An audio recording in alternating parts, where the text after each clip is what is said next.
ہیں۔ عشق ایسا ہے جو بچنا نہیں بلکہ جلنا چاہتا ہے، جو جینا نہیں بلکہ مرنا چاہتا ہے۔ اللہ اکبر، ہمارا حال یہ ہے، ہم ہیروز کی تصویریں اپنے موبائل کے اسکرین پر بھی رکھیں، ہم گانوں کی ٹون اپنی رنگ ٹون پر لگا کر بھی رکھیں، ہم کپڑے، چلنا پھرنا، بولنا، اسٹائل، پوری زندگی کا سارا لائف اسٹائل جو ہے وہ ہیرو کے کرکٹر کے انداز میں کریں اور دعویٰ کریں عشق مصطفیٰ کا، دعویٰ کریں محبت رسول کا۔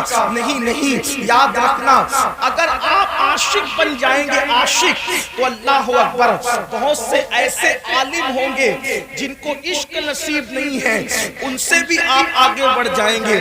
بہت سے ایسے عبادت گزار ہوں گے جن کے پاس عشق نہیں ہے، ان سے بھی آپ آگے بڑھ جائیں گے۔ بہت سے ایسے حاجی ہوں گے جن کے پاس عشق نہیں ہے، ان سے بھی آپ آگے بڑھ جائیں گے، اس لیے کہ عشق وہاں لے جاتا ہے جہاں فرشتوں کے پر بھی تھکتے نظر آتے ہیں۔ اللہ اکبر، عشق وہ چیز ہے۔ تو ایک عاشق رسول تھا، غریب تھا، مفلس تھا، سنگ تراشی یعنی پتھروں کو تراشنا اس کا کام تھا۔ اللہ اکبر، یہ بھی یاد رکھنا، جب کوئی میرے آقا پر درود پڑھتا ہے تو آقا کریم اس کے درود کو جو عشق کے ساتھ، محبت اور عقیدت کے ساتھ پڑھتا ہے، آقا فرماتے صلی اللہ علیہ وآلہ وسلم کہ جو محبت اور عشق میں ڈوب کر مجھ پہ درود پڑھتا ہے اس کا درود میں خود سنا کرتا ہوں، اور جو ایسی روا روی میں پڑھتا ہے اس کا درود فرشتے لا کر مجھے پہنچاتے ہیں اور کہتے ہیں یا رسول اللہ،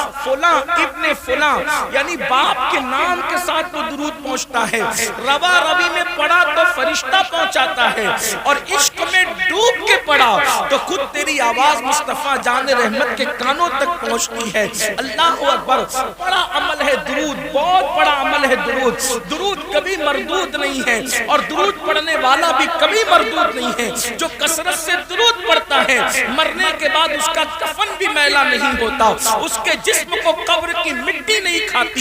یہ درود بہت بڑی چیز ہے۔ بچے کو درود کی کثرت کروا دو، خود بھی اٹھتے بیٹھتے چلتے پھرتے وضو بے وضو درود شریف پڑھتے رہو۔ با وضو پڑھو تو مقدر کی معراج ہے، لیکن اگر کبھی وضو سنبھال نہ سکو اور کسی وجہ سے بے وضو پڑھنا چاہے تو بے وضو بھی درود پڑھنے کی اجازت ہے۔ بہنوں سے بھی کہتا ہوں، اگر اپنے بچوں کو نیک دیکھنا چاہتی ہو تو جب تم کھانا بنایا کرو تو درود شریف پڑھتے ہی بنایا کرو۔ اگر چاہتی ہو کہ تمہارے شوہر کے دل میں تمہاری محبت پیدا ہو جائے تو درود شریف پڑھتے ہوئے کھانا بنایا کرو۔ اس سے بڑا تعویذ کوئی نہیں ہے، ہر درد کی دوا ہے، صلی علی محمد، تعویذ ہر بلا ہے، صلی علی محمد۔ اللہ اکبر، تو وہ سنگ تراش تھا، پتھروں کو تراشتا تھا۔ درود شریف کی ایک مقبول کتاب ہے، مقبول ترین کتاب جس کو دلائل الخیرات شریف کہتے ہیں، وہ اس کے 7 باب ہیں، اس کے 7 چیپٹر ہیں، اور اس نے، اس سنگ تراش نے، اس پتھر تراش نے، پتھروں کو تراشنے والے اس بندے نے پوری دلائل الخیرات شریف کو حفظ کر رکھی تھی، زبانی یاد کر رکھی تھی، اور جب بھی وہ پتھر تراشنے کا کام شروع کرتا تو پہلے دلائل الخیرات کا ایک چیپٹر، ایک سبق، ایک باب کو پڑھ لیا کرتا، یعنی پہلے درود پڑھتا بعد میں کام کرتا، پہلے درود پڑھتا بعد میں کام کرتا، اور ہر دن اس کی تمنا رہتی کبھی تو بلاوا آئے گا، کبھی تو آقا طلب فرمائیں گے، کبھی تو آقا بلائیں گے۔ نہ کوئی ساز ہے، نہ کوئی سامان ہے، نہ کوئی اسباب ہے، کچھ بھی نہیں ہے، بس ایک عشق کی تڑپ ہے کہ حضور کبھی تو بلائیں گے۔ بنے گا جانے کا پھر بہانہ، کہے گا آ کر کوئی دیوانہ، چلو دیوانو تمہیں مدینے، مدینے والے بلا رہے ہیں۔ اللہ اکبر، جب تڑپ سچی ہوتی ہے تو پھر کرم ہوتا ہے۔ ایک رات اس کو میرے آقا کی یاد آئی اور روتے روتے وہ سو گیا۔ جب سویا تو اس کی آنکھ جب بند ہوئی، دل کی آنکھیں بیدار ہوئی، اس نے کیا دیکھا؟ مقدر بیدار ہوا، وقت بیدار ہوا، اور اس نے کیا دیکھا کہ گنبد خضرا ہے، نورانی تخت بچھا ہے، سنہری جالیاں ہیں، اور اس تخت کے اوپر آمینہ کے لال عبداللہ کے لخت جگر، خسرو خوباں، معصوم آمنہ، سید العالمین، قائد المرسلین، دانائے سبل، مولائے کل، ختم الرسل، صاحب قرآن، طٰہٰ و یاسین، مزمل و مدثر، غیب دا نبی، عالم ما کان و ما یکون، امام المرسلین، خاتم النبیین، سید العالمین، شفیع المذنبین، یعنی ہم سب کے آقا و مولا محمد الرسول اللہ، ارواحنا فدا صلی اللہ علیہ وآلہ وسلم ایک تخت پر جلوگر ہے، اور تخت پر بیٹھے بیٹھے اللہ کے رسول فرماتے ہیں تم مدینے آؤ۔ سرکار خود دعوت دے رہے ہیں تم مدینے آؤ، اور یہ دیکھو یہ میرے گنبد کا ایک کنگرا ٹوٹ گیا ہے، اس کو تم اپنے ہاتھ سے آ کر کے تعمیر کرو۔ ہائے ہائے، دنیا میں معماروں کی کمی تو نہ تھی، لیکن حضور نے کس کا انتخاب کیا؟ جو حضور کا عاشق تھا اس کا انتخاب کیا، اور پھر اس جوان کو سرکار نے فرمایا تمہیں مدینہ منورہ آنا ہے، اور حضور نے کہا کہ یہ کنگرا تعمیر کرنا ہے۔ جیسے ہی اس کی آنکھ کھلی تو پورا گھر خوشبو سے معطر تھا، پورا گھر خوشبو سے مہک رہا تھا، سبحان اللہ سبحان اللہ، گڑگڑا رہا تھا، رو رہا تھا۔ حضور نے بلایا ہے، نہ پیسے ہے، نہ مال ہے، نہ ساز ہے، نہ سامان ہے، نہ اسباب ہے، کچھ بھی نہیں۔ آقا نے کہا کہ تمہیں آنا ہے، اور وہ بندہ عاشق سچا ہوتا ہے، یقین اس کا مضبوط ہوتا ہے۔ اس نے کیا کیا؟ تعمیر کا سامان تھیلی میں ڈالا، کپڑے بھرے، تھیلا کندھے پہ ڈالا، اور جہاں سے ساحل سے جہاز جدہ کی طرف روانہ ہوتے تھے اس ساحل پر گیا۔ کوئی پیسہ نہیں، کوئی مال نہیں، لوگ اس کو کہانی قصہ کہہ کر ہنس کے اڑا دے تو الگ بات ہے، لیکن یہ تاریخ ہے، سچائی ہے۔ جب وہ ساحل سمندر پہ پہنچا تو دیکھا ایک بہت بڑا جہاز جدہ کے لیے جانے والا ہے، اور ملاح کیپٹن جو ہے، اللہ اکبر، کپتان پوری کوشش کر رہا ہے جہاز کو آگے بڑھانے کی، لیکن جہاز آگے بڑھتا نہیں، جہاز آگے نہیں بڑھتا۔ کپتان نے کہا ہو سکتا ہے اس میں اللہ رسول کی کوئی خاص مرضی ہو۔ جب کپتان نے ادھر ادھر نظر گھمائی تو دیکھا کہ بکھرے ہوئے بال، پھٹے پرانے کپڑے، چہرے کا اڑا اڑا رنگ اور آنکھوں میں آنسو، ایک دیوانہ ساحل پر ادھر ادھر چلتا نظر آ رہا ہے۔ اس کو آواز دی، کہاں کا ارادہ ہے؟ کہا مدینے جانا ہے۔ ٹکٹ کچھ نہیں، حضور نے بلایا جانا ہے، آؤ بیٹھو۔ جیسے کشتی میں بٹھایا، کشتی چل پڑی۔ اب سب کا کوئی نہ کوئی معلم تھا، سب کا کوئی نہ کوئی میزبان تھا۔ اب یہ بندہ سوچ رہا ہے میں جدہ اتروں گا تو جاؤں گا کہاں، کیونکہ سب کو تو معلم لے جائے گا، کیونکہ سب نے پہلے سے سب سیٹ کر رکھا ہے، منصوبہ بنا رکھا ہے، لیکن میں تو اچانک آیا، مجھے کون لے جائے گا؟ لیکن جب جدہ کے ساحل پر یہ اترا تو اس کی حیرت کی انتہا نہ رہی۔ کسی کو معلم لینے آئے تھے، کسی کو رشتہ دار لینے آئے تھے، لیکن اس کو مدینے کا گورنر لینے کے لیے آیا تھا۔ تم فلاں؟ ہاں میں فلاں، لیکن تم کون؟ میں مدینہ منورہ کا گورنر ہوں اور تمہیں لینے آئے۔ تم کیوں لینے آئے؟ تمہیں کیسے پتا چلا کہ میں مدینے جانے والا ہوں؟ تو کہا رات خواب میں مصطفیٰ جان رحمت کا دیدار ہوا اور فرمایا کیا تم مجھے اپنا مہمان بنانا چاہتا ہے؟ کیا تم میری میزبانی کرنا چاہتا ہے؟ جی یا رسول اللہ، میں تو آپ کے صدیوں بعد پیدا ہوا آقا، لیکن میں آپ کی ضرور مہمانی کرنا چاہتا ہوں۔ فرمایا ہند سے میرا ایک عاشق آ رہا ہے، اگر تو اس کی خدمت کرے گا تو گویا کہ تو نے میری خدمت کر لی ہے، اس لیے میں تمہیں لینے کے لیے آیا ہوں۔ اللہ اکبر۔ پھر جدہ سے یہ قافلہ مدینہ منورہ پہنچا۔ اس عاشق نے کہا، لوگوں نے، کسی نے کہا کھانا کھا لو، کسی نے کہا کپڑے بدل لو، کسی نے کہا یہ کر لو، کسی نے کہا وہ کر لو۔ اس نے کہا میں نے کچھ نہیں کرنا، میں تو جس کام سے آیا ہوں وہی کام کرنا ہے۔ اور عاشق غسل کر کے جب آقا کی جالیوں کے سامنے گیا تو عرض کیا یا رسول اللہ پہلے تو آپ پر سلام ہو، اور دوسرا یہ سرکار سب آتے ہیں اہتمام سے آتے ہیں اور پیسے خرچ کر کے آتے ہیں، انتظامات سے آتے ہیں، لیکن یا رسول اللہ میں تو خالص آپ کے بلاوے پر آیا ہوں، اور آنے والا کوئی نہ کوئی مراد لے کر آتا ہے، میری مراد بس اتنی ہے، گر پڑ کے یہاں پہنچا، مر مر کے تمہیں پایا، چھوٹے نہ یا رسول اللہ سنگے درے جانانا، آقا جب بلایا ہے اب کبھی واپس مت بھیجنا، بس اتنا منہ ہی منہ میں کہا، ان کا در تو وہ در ہے کہ میرے کریم سے گر قطرہ کسی نے مانگا، دریا بہا دیے ہیں، دربے بہا دیے ہیں، کون دیتا ہے دینے کو منہ چاہیے، دینے والا ہے سچا ہمارا نبی، قربان میں ان کی بخشش کے مقصد بھی زباں پر آیا نہیں، قربان میں ان کی بخشش کے مقصد بھی زباں پر آیا نہیں، بن مانگے دیا اور اتنا دیا دامن میں ہمارے سمایا نہیں۔ اللہ اکبر، میرے آقا سے انہوں نے عرض کی آقا بلایا ہے لیکن اب یہاں سے واپس مت بھیجنا، یہی رہنے کے لیے آیا ہوں۔ اور پھر گورنر مدینہ سے کہا کنگرہ تعمیر کرنے کے لیے بلایا ہے، میں اب اوپر جا سکتا ہوں، اور کمر میں رسی باندھی گئی، وہ اوپر چڑھ کر کے گئے، کنگرہ تعمیر کیا، تعمیر کرنے کے بعد لوگ باتیں کر رہے تھے، اس عاشق کو حضور نے بلایا ہے، جب یہ نیچے آئے گا ہم اپنے گھر لے جائیں گے، دعائیں کروائیں گے، یہ کریں گے، وہ کریں گے، وہ کریں گے، لیکن وہ کنگرہ تعمیر کر کے گنبد سے چمٹ گیا اور زار زار رونے لگا، اور تھوڑی دیر میں اس کی گردن ڈھلک گئی۔ لوگوں نے کہا نیچے آؤ بھائی، کام ہو گیا، نیچے آؤ، نیچے آؤ، ہو گیا کام، نیچے آؤ، لیکن وہ سنتا کس کی؟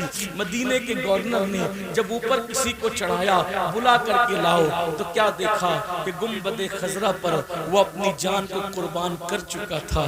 جب تیری یاد میں دنیا سے گیا ہے کوئی، جب تیری یاد میں دنیا سے گیا ہے کوئی، جان لینے کو دلہن بن کے قضا آتی ہے۔ میرے آقا علیہ السلام کے دیوانوں، یہ تھے عاشق لوگ جنہوں نے غربت میں بھی سچا عشق کیا، یہ تھے عاشق لوگ جنہوں نے بھکمری میں بھی سچا عشق کیا، یہ تھے سچے عاشق لوگ جنہوں نے فاقہ کشی میں بھی سچا عشق کیا۔ لیکن آج ہم لوگ، اللہ نے ہمیں اور آپ کو مال دیا، 3 ٹائم کا کھانا دیا، اللہ نے تن بھر کے کپڑا دیا، مکان دیا، سب دیا، لیکن افسوس سب کچھ حضور کے صدقے میں ملا، اور حضوری سے ہم بغاوت کرنے لگ گئے، حضوری کو بھول گئے، ہم حضور کو فراموش کر گئے۔ جو رسول پوری زندگی ہمیں یاد کرتے رہے، اس رسول کو ہم نے بھلا دیا، گانوں میں بھلا دیا، غزلوں میں بھلا دیا، گناہوں میں بھلا دیا۔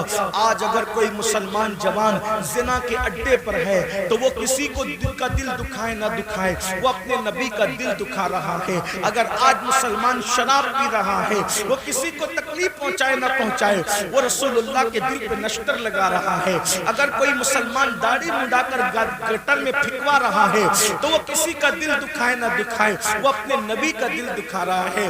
آج لوگ کہتے ہیں مولانا مسلمانوں کے حالات خراب کیوں ہو گئے؟ میں کہتا ہوں اگر مسلمانوں نے اپنے نبی کا دل نہ دکھایا ہوتا تو مسلمانوں کو یہ حالات نہ دیکھنے پڑتے۔ اور آج بھی میں اپنے جوانوں سے کہتا ہوں مسلمانوں، آج بھی اپنے نبی سے معافی مانگ لو، اپنے اللہ کی بارگاہ میں توبہ کر لو، اور اتنا عہد کر لو کہ میں کبھی اپنے نبی کا دل نہیں دکھاؤں گا۔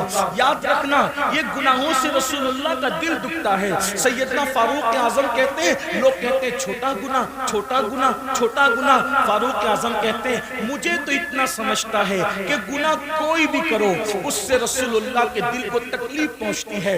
اے میری قوم کے جوانوں، اگر تم جوا کھیلتے ہو، اگر تم شراب پیتے ہو، اگر تم ماں باپ کو تکلیف پہنچاتے ہو، اگر تم معاذ اللہ کسی عورت پر بری نظر ڈالتے ہو، اگر تم سود کا دھندا کرتے ہو، اگر معاذ اللہ تم کسی سے فون پر گندی بات کرتے ہو، تم کسی کے ساتھ گندی چیٹنگ کرتے ہو، فیس بک پر بیٹھ کر کے تم کوئی گندگی کرتے ہو، یاد رکھنا آپ کے ابا کو پتا ہو یا نہ ہو، آپ کی امی کو پتا ہو یا نہ ہو، آپ کی بیوی کو پتا ہو یا نہ ہو, آپ کے بھائی بہن کو پتا ہو یا نہ ہو, لیکن آپ کے نبی کو اس کا پتا ہوتا ہے, کیونکہ ہم کسی مردہ نبی کا کلمہ نہیں پڑھتے, ہمارا نبی زندہ ہے. ارے نبی اگر سلیمان ہو تو وہ چونٹی کی آواز کو 3 میل کے فاصلے سے سن سکتے ہیں. جب سلیمان کا سننا اتنا ہے تو جانے سلیمان کا سننے کا عالم کیا ہوگا.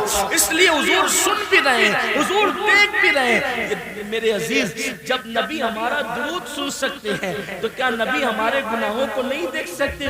پھر حضور کو تکلیف نہیں پہنچتی؟ اور قبر میں ایک عام مسلمان کو بھی تکلیف پہنچانا اتنا بڑا گناہ ہے کہ جو کسی مسلمان کی قبر کے قریب سے چپل بجاتے ہوئے گزر جائے تو اس سے مردے کو تکلیف پہنچتی ہے اور اس کے لیے عذاب اور وعید ہے. تو جو اپنے گناہوں سے رسول اللہ کو, جو اللہ کی مخلوق میں سب سے بہتر ہو, اگر ان کو تکلیف پہنچائے تو یہ امت عزت کیسے پائے گی, یہ امت وقار کیسے پائے گی, یہ امت شان و شوکت کیسے پائے گی. میرے عزیز, آج آپ کہتے ہو نا کہ لوگ ہمیں کاٹ رہے ہیں. ایک ہی بات کہتا ہوں, ایک بات توجہ کرنا, بات مکمل کرتا ہوں. ایک بات, لوگ ہمیں کاٹ رہے ہیں, ہم کٹ رہے ہیں. ٹھیک, کیوں کٹ رہے ہیں؟ آسان زبان میں آپ کو بتاتا ہوں. اللہ کے رسول نے احد کے میدان میں چند صحابہ کو کہا, تم اس پہاڑ پہ کھڑے رہنا, جب تک میں نہ کہوں تم نیچے مت آنا. توجہ کرنا, جو سمجھدار جوان ہے ان کی میں توجہ چاہتا ہوں. جو دھیگا مستی کرنے ہیں میں تو ان سے کوئی بات ہی نہیں کر رہا ہوں, لیکن جو واقعی سن کر کچھ سیکھنے اور عمل کرنے آئے ہیں ان کی خاص توجہ.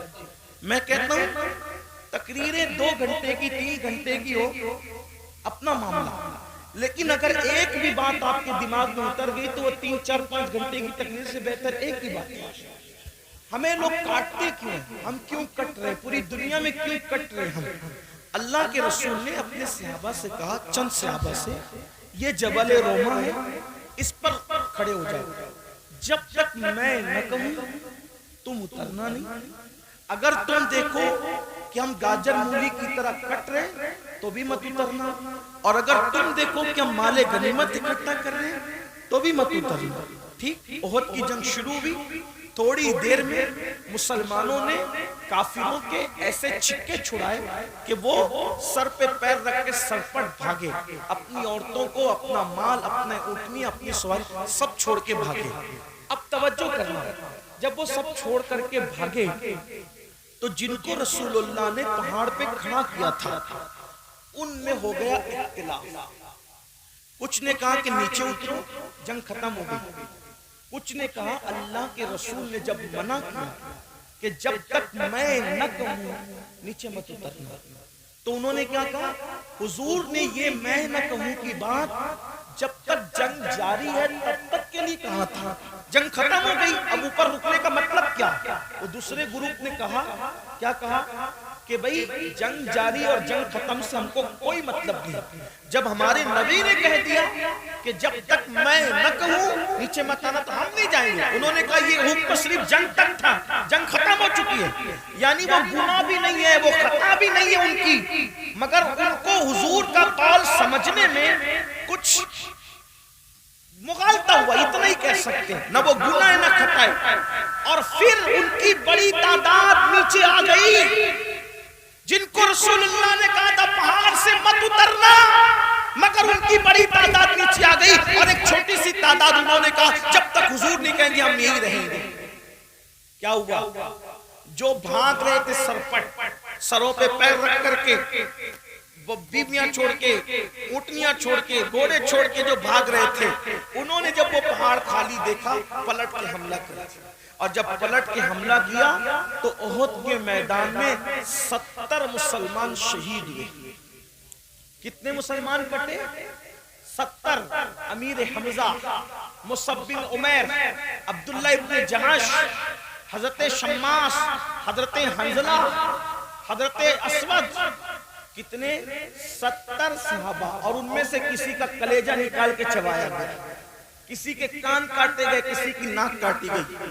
آپ مجھے بتائیں اگر 15-20 صحابہ صرف رسول اللہ کے فرمان کو سمجھنے میں مغالطہ ہو جائے. بہت احتیاط سے بات کر رہا ہوں میرے مسلک کی رعایت کرتے ہوئے، کیونکہ میرا پورا مسلک مسلک ادب ہے اور میرے نبی کے ہر صحابی کا احترام ہم پہ فرض ہے. اس لیے توجہ کرنا. 15-20 اصحاب رسول فرمان رسالت کے سمجھنے میں اگر کچھ ذہن میں عجیب سا معاملہ ہو جائے اور حضور نے کہا مت اترنا اور وہ اتر جائیں، تو کتنے لوگ کٹتے ہیں، کتنے لوگوں کا خون بہتا ہے، کتنی فیملیاں اجڑتی ہیں، کتنے گھروں کے بچے یتیم ہوتے ہیں. 70. اگر ایک فرمان پر 15-20 لوگ عمل نہ کرے تو 70 گردنیں کٹتی ہیں. اور جہاں پر پوری امت نافرمان ہو جائے، پوری امت، اور وہاں تو فرمان کو سمجھنے میں مغالطہ ہو رہا تھا، نافرمانی نہیں تھی، خطا نہیں تھی، حضور کے ساتھ جفا نہیں تھی. یہاں تو رسول اللہ نے جن باتوں کو کھول کھول کر کے بیان کیا کہ یہ مت کرنا، یہ مت کرنا، یہ مت کرنا، کروڑوں لوگ وہی سب کچھ کر رہے ہیں. تو کیا کٹو گے نہیں، مرو گے نہیں؟ اس امت پر کبھی بھی زوال نہ آتا اگر یہ امت رسول اللہ کے ساتھ وفا کرتی. ہم نے جرائم کیے، بتاؤ کس مسلمان کو پتہ نہیں زنا کرنا حرام ہے؟ اتنے بھولے ہو گئے مسلمان. کس مسلمان کو پتہ نہیں کیا گناہ ہے کیا نیکی ہے؟ سب کو پتہ ہے. آسان زبان میں گناہ بچے کو بھی پتہ ہے کہ گناہ ہے، اسی لیے لوگ گناہوں کو چھپ کے کرتے ہیں اور نیکیوں کو علل اعلان کرتے ہیں. یہ چھپ کے کرنا ہی بتا رہا ہے کہ تمہیں پتہ ہے کہ یہ گناہ ہے. سب کو پتہ ہے، بچے کو پتہ ہے کہ گناہ کیا ہے اور نیکی کیا ہے. اب بتاؤ، اب بھی مسلمان نہ جاگیں گے؟ لوگ رونا رو رہے ہیں، ایسا کرو ایسا کرو. میں کہتا ہوں جو کر رہے ہو تم اپنی مرضی سے کرو.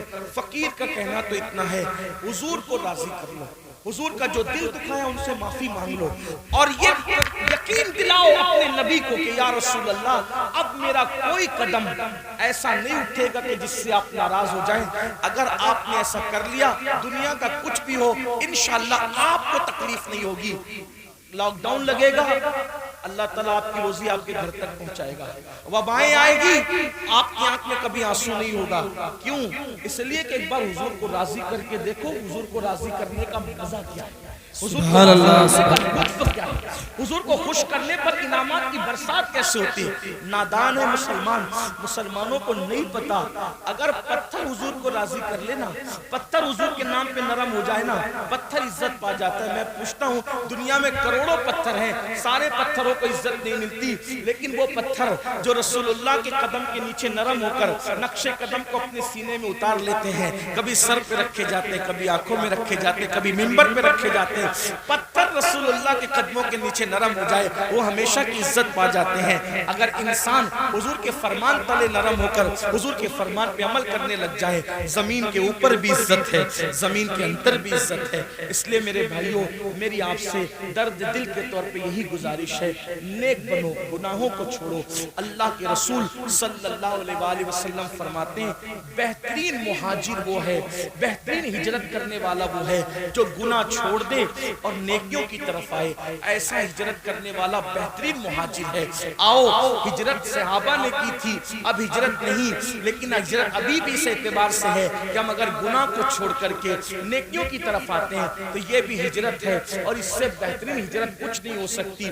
میرے آقا فرماتے ہیں ہجرت کرو مالدار ہو جاؤ گے، یعنی گناہ کو چھوڑ کر اگر نیکیوں کی طرف آؤ گے تو اللہ تعالیٰ تمہیں مالا مال فرما دے گا، بہت برکت دے گا اللہ. آؤ میرے بھائیوں، اللہ کی بارگاہ میں سچی توبہ کرو، رجوع کر لو اس کی طرف، معافی مانگ لو اس سے، اور رسمی مسلمان اور اسمی مسلمان بن کر زندگی مت گزارو، بلکہ حقیقی مسلمان بن کے زندگی گزارو. ایسا مسلمان جس کا چلنا، جس کا بولنا، جس کا اٹھنا، جس کا بیٹھنا، جس کا سونا، جس کا جاگنا، یہ سارے اعمال سے لوگ دور سے دیکھ کر کہیں کہ جب 1450 سال کے بعد مسلمان ایسا ہے تو جو اسلام لایا وہ پیغمبر اسلام کی شان کا عالم کیا ہوگا، ان کے کردار کا عالم کیا ہوگا، ان کے اخلاق کا عالم کیا ہوگا. بس یہی پیغام لے کر ہم یہاں پر آئے تھے. حضرت مولانا جاوید صاحب اور ان کی پوری ٹیم کو مبارکباد کہ انہوں نے خوبصورت جلسہ سجایا. اللہ تعالیٰ اس محفل کو اپنی بارگاہ میں قبول فرمائے اور آپ سب کی محبتوں کو اللہ تعالیٰ قبول فرمائے. اور میں آپ سے گزارش کرتا ہوں کہ مجھے 4 بجے دلی ایئرپورٹ پہنچنا ہوگا، اس لیے آپ سب کی محبتوں کا شکریہ. اگر آپ مجھ سے مصافحہ کریں گے، دوڑیں گے، بھاگیں گے تو بیٹھو، ابھی محفل ختم ہے. بیٹھ. حضرت مولانا صاحب بیان فرما رہے تھے اور میں ان کے اور آپ کے درمیان مخل ہو گیا تھا، تو میں چاہوں گا بیٹھ جائیں. دیکھو اتنی دیر تک بات کی، اس کے بعد بھی لوگ وہی کر رہے ہیں جو وہ کرنا چاہتے. یہ بچے کی دستار ہو رہی ہے، اللہ تعالیٰ اس بچے کو علم نافع عطا فرمائے.